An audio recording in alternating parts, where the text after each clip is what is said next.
Hello, Aquarius. Thank you for joining me for your weekly forecast for week commencing the 29th of May. The sun continues to sparkle in the most radiant part of your scope. This is your opportunity to really dazzle people with your uniqueness. With Mars in this location too, your physical vitality should be strong. Last week's new moon is still radiating into your circumstances. This can help you to be much more affectionate, cheerful, and really upbeat about what you have to offer. But there is another aspect this week which can help to accentuate that even more.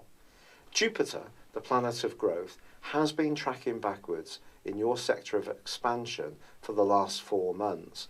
Next week, he is set to go forwards. And that's something that we can all celebrate. But he forges this week from Tuesday a beautiful link to the sun.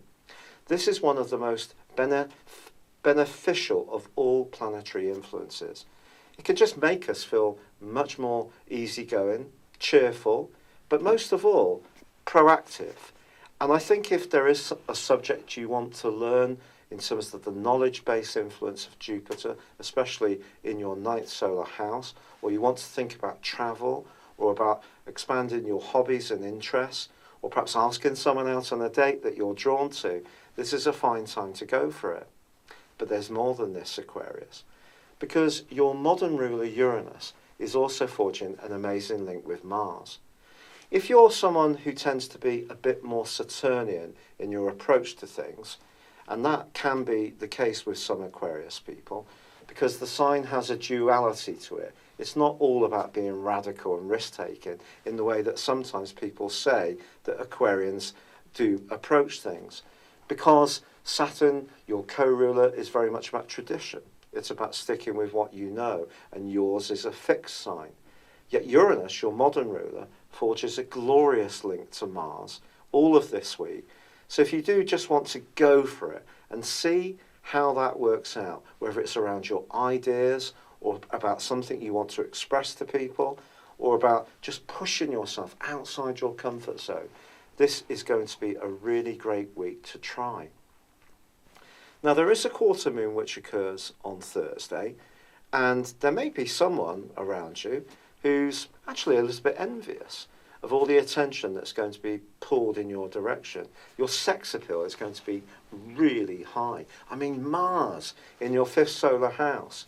Even if you're someone who's a bit more reticent about demonstrating that side of your nature, you can really be giving out a pulsating vibe.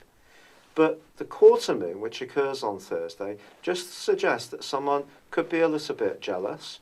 So just stay attuned for who that might be. Especially if you are wanting to socialise more and you're in an existing relationship, a partner could feel a little threatened by that.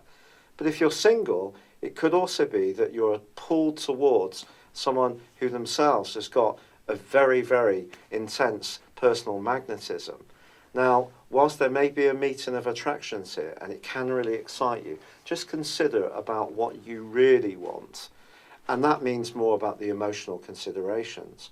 However, there won't be any lacking of excitement, but the right angle between the Sun and Neptune from Thursday too, which lasts through to the following Thursday, just suggests that if there is someone you really like, don't try to spoil them too much financially. Grand gestures are not what you should do. You should just act naturally, as Ringo Starr once famously sang. However, the quarter angle between Neptune and the Sun could also pull you towards life's goodies, and in quite a big way. So if you go out, you may find that your inhibitions drop and your boundaries are not so strong, but you may pay for it the next day. So just be aware that your body could be a little more sensitive around toxins and sugars particularly.